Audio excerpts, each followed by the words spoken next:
এরকম অনেকেই আছে যারা ইতিমধ্যেই ধরা পড়েছে অথবা যাদের মুখোশ উন্মোচন হয়েছে তাদেরকে আমরা চিনতে পেরেছি। কিন্তু যাদের মুখোশ উন্মোচন হয়নি এবং যারা এখনো ধরা-ছোঁয়ার বাহিরে তাদেরকে আমরা এখনো চিনতে পারিনি অথবা হয়তো সামনে সেটা চিনতে পারবো অথবা পারবো না।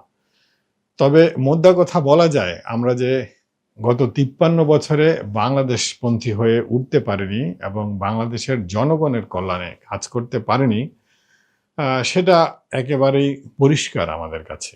তো কথা না বাড়িয়ে আমি এই বলেই শেষ করতে চাই, আমাদের দেশে কবে সেই ছেলে হবে কথায় না বড় হয়ে কাজে বড় হবে কবে আমাদের দেশে বাংলাদেশপন্থী রাজনীতিবিদ গড়ে উঠবে সেই প্রত্যাশায় আজকের প্রান্তিক আলোচনা শেষ করছি।